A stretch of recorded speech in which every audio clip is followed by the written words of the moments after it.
Hey, something has happened now. That's really not good. Watch out for Bitcoin scammers and extortion. Massive fraud attempts are happening here right now. This whole thing can even become life-threatening. Yeah, it can be life-threatening. Let's take a look at what's happening here. Because here in France, one of the co-founders of Ledger has been kidnapped and is being extorted for a crypto ransom payment. So they said, either you give us this amount of Bitcoin or that amount, cryptocurrencies, or we won't let you go. And we've seen such extortions, such ransomware attacks in the past. In an article about it, it says that the operation is being referred to as ultra-sensitive. The media was initially asked to keep quiet about the events, because lives were at risk. So, you can see that this whole situation is really explosive. But it's not about scaring you here.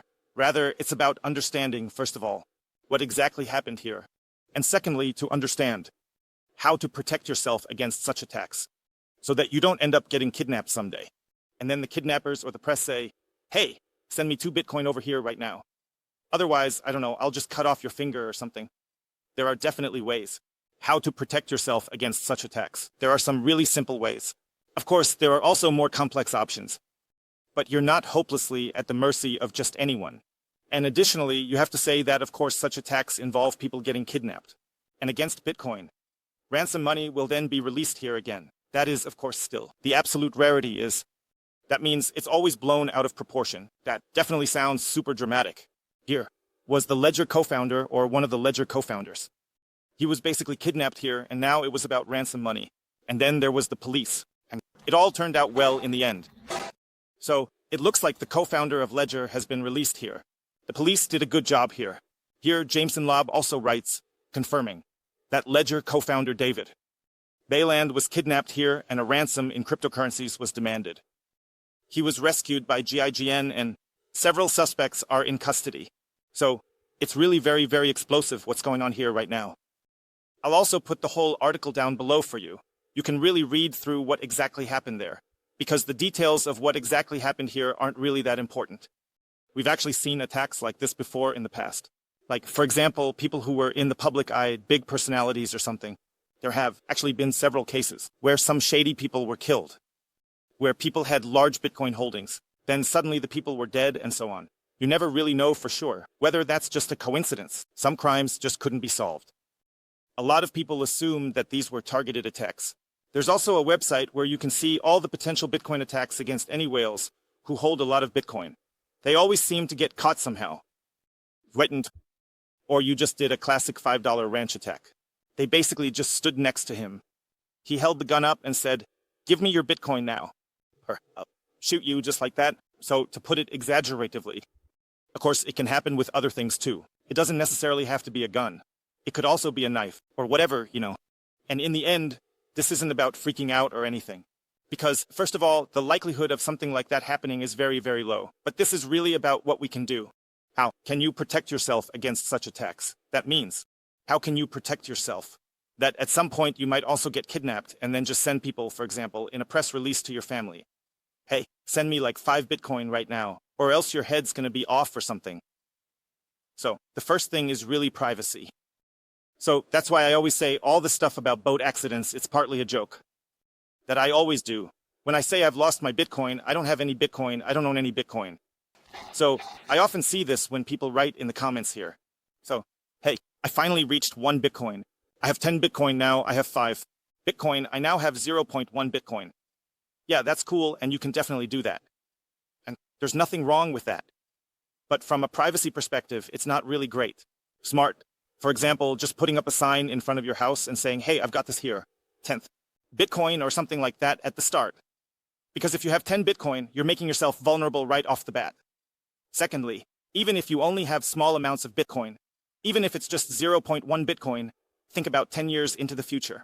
If Bitcoin is worth a few million, then even with 0.1 Bitcoin, you're a potential target. So the first thing here is really privacy. And there's also, let's say, the problem is that you can't really have any privacy in Germany at all. When you buy a Bitcoin from an exchange and then basically do the KYC. And then there it is again. Huge honeypots. What happens if all the KYC service providers get hacked? And so on. So you really have a hard time in the official system to maintain your privacy at all. Then there's of course the option that you buy no KYC Bitcoin. So for example, buying Bitcoin directly peer-to-peer without going through an exchange. You just go to someone, you use some, let's say, platforms such as Peach, Wexel, or Hodl Hodl, or whatever else there is, Robosets. The fact that you simply use such stories is a bit more complex. It is not necessarily recommended for beginners, but of course this way you can protect your privacy a bit more. Then no KYC service providers will know that you have Bitcoin here. You're not on any lists that could potentially get hacked. You have to be honest about that. There have definitely been hacks like that, for example, with Ledger. For example, all the Ledger owners were basically doxxed. So the database got hacked. That means this kind of thing has happened in the past. But that doesn't mean that there's a huge risk here when you officially sign up on some exchange, that the KYC data could get hacked here, or something like that. Those are always the exceptions. When there are such hacks, you have to say that too. But it doesn't have to be that way, that the service provider gets hacked. I have 10 Bitcoin. I got 10 Bitcoin. So, like I said, you can do that. But you have to live with the consequences. You know that theoretically you're vulnerable here. The chance of something happening is still very, very low. But then people know, okay, you have Bitcoin here. If you are a public figure like me. For example, it is difficult to say. For example, hey, I don't have any Bitcoin. I lost everything in a boating accident. That's true. I lost all my Bitcoin in a boating accident. But if you're a public figure, you really have to protect yourself differently. That means there are a lot of people like Adam Back or Max Kaiser. For example, I recently met Max Kaiser. And Max Kaiser bought Bitcoin when it was just a few cents. There are projections. Some people assume he has 1 billion, some people assume he has 2 or 3 billion in Bitcoin. There are various estimates. And that kind of person is out there in public, right? That means Max Kaiser is shouting everywhere, Bitcoin to the moon, Bitcoin to the moon. Everyone knows he has Bitcoin. He has billions in Bitcoin. Still, nothing has ever happened to him. That can definitely be luck on one hand. Good karma, whatever. But those kinds of people also have extra protective measures in place. Extra protective measures. That means people like that, and this is also the recommendation for you if you want to publicly announce that you own Bitcoin. Then it can really make sense to set up your security backup or your security layer like that. That you may own the Bitcoin, but you don't really have access to it, except through very, very complex and difficult procedures. That's a bit of an exaggeration. Of course, it shouldn't get too complicated. Because otherwise, you're basically back in danger. That you lose your Bitcoin because you lock yourself out of your own Bitcoin. Constructed security that's too complex. And then you end up locking yourself out of your own Bitcoin. But what can you do then? And I'll say this, a lot of people do that. They set up a system where they can access their Bitcoin. But it's just very, very difficult. That means they might have to fly to 2 continents or even 3 continents. Or they have to travel to another country. Because, for example, your keys shouldn't just be lying around at home. That's obviously the worst thing you can do. The hardware wallet. Keep the Bitcoin keys like the recovery words with it, leaving another hardware wallet lying around at home. On top of that, you shouldn't leave the Bitcoin keys like the recovery words lying around. So you're obviously very, very vulnerable, extortable. So the least you should do is that you keep your recovery words in a different place than your hardware wallet. And it's best to keep them in a place where you don't have direct access. Because if someone comes up to you and says, hey, I'm going to extort you now, or something like that, you can't even get to the Bitcoin. Get to it. That means you can't even give him the Bitcoin. That means he can't really threaten you, because you don't have any access to the Bitcoin. And of course, you can make that even harder. For example, if you do things like multi-signature solutions, then 1 hardware wallet isn't enough to sign. You need at least 2 out of 3 hardware wallets to sign a transaction. That means, for example, you have 3 hardware wallets spread out in 3 different places around the world. So it doesn't necessarily have to be the hardware wallet. Just the key, like the recovery values, is enough. But you also have to be careful, right? That you do it the right way, the multi-signature setup. So this is really only recommended for more advanced users. You really have to pay close attention, that you're taking the right steps here. You don't want to lock yourselves out of your own Bitcoin here. And then you have them at 3 locations around the world. Somewhere, there are Bitcoin recovery values or, for that matter, hardware wallets lying around. And then you can only send out 1 transaction. And then you can only send out 1 transaction if at least 2 of those 3 devices or 2 of those 3 private keys sign the transaction. It doesn't have to be that it's at 3 different places or anything like that. Could also be, for example, your friend has a hardware wallet. The next hardware wallet could be with some third party, like a wealth manager or something like that, and you have a hardware wallet hidden somewhere. where it is, for example. You can really get super creative with that. But that's how you build a structure for yourself. To a point where you basically have no direct attack surface anymore. Because people can't just come up to you and say, hey, I've got a gun to your head, hand over your Bitcoin or I'll shoot you.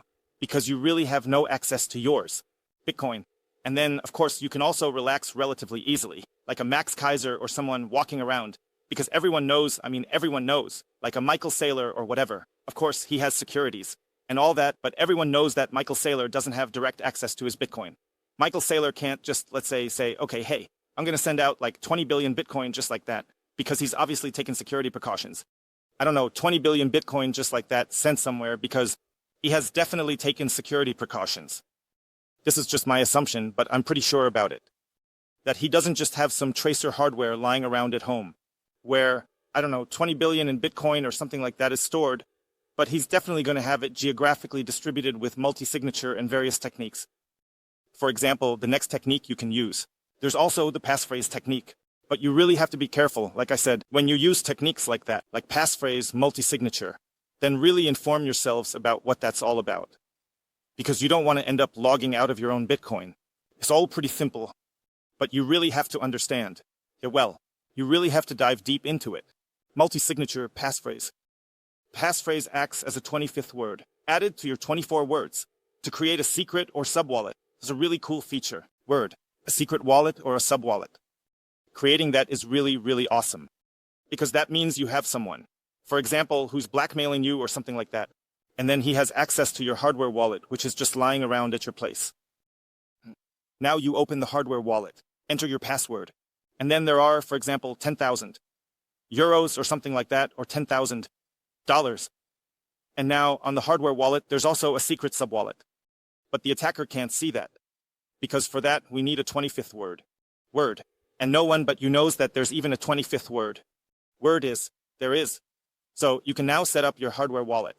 Basically program it in such a way that an attacker, who for example enters the correct password, if he holds a gun to you and says, hey, give me the Bitcoin now. Or if he calls your family and says, hey, hand over the Bitcoin. Then the attacker sees, hey, there's like 10,000 euros in there. And then maybe the attacker is satisfied for the moment. But he doesn't see that there are still sub-wallets, secret wallets on the hardware wallet. So they're not really on the hardware wallet, that's obviously on the blockchain, but in a transferred sense. You can simplify it by saying that with the hardware wallet, you have access to the Bitcoin. And then you have the 25th word. And you have that separately, of course. Also, stored with your 24 words.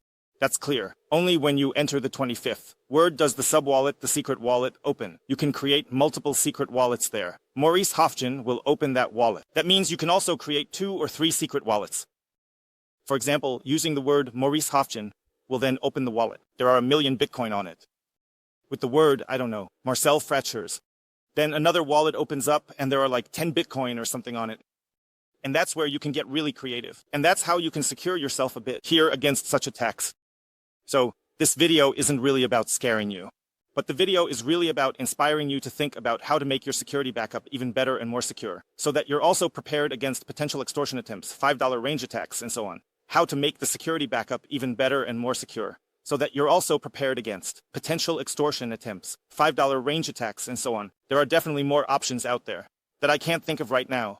Feel free to write in the comments if I missed any possible security options here, because you can really get super creative there.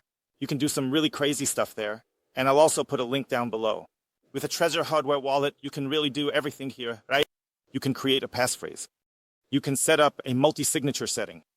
Alright, what I also forgot to mention. With TREZOR, you can also do a Shamir backup. You can actually only do that with TREZOR. You can find that with others. Hardware, well, not really. Oh, and what I almost forgot. With TREZOR, you can also do a Shamir backup. That's really genius because you can only do that with TREZOR. Nowhere else. I mean, there's no other hardware wallet out there where you can do something similar. And that basically means that the Bitcoin seed phrase or the recovery values, they're basically split into several keys, and you can then distribute them independently in different locations. That means you have a certain level of security when you have access to the Bitcoin, only when you put the puzzle back together. That means, for example, you have a Shamir backup, and you've split the recovery words into 2 parts. One part is, for example, in Uganda, and the other part is in Germany. And only when you bring both parts together do you get access again. And that's, of course, an additional layer of protection. You definitely have to be careful there. Because there are also little details there, so you don't lock yourself out of your own Bitcoin. Details. So you don't lock yourself out of your own Bitcoin. If, for example, if you have two backups, one in Uganda and one in Germany, and you lose one, then you generally won't have access to the Bitcoin anymore. You definitely have to keep that in mind, that you might, for example, create double backups. So you basically double secure each part of the Shamir backup. That means you don't just split it into 2 places, but maybe even into 4 places. And then just do a copy-paste, have a copy of the whole thing, just in case one of the locations gets damaged. Because a bomb is hitting, or whatever, just to make sure you're secured. So really think it through, what you guys are doing with your backup. Don't let anything freak you out or anything. Also, a completely normal Bitcoin backup without Shamir backup and without multi-signature.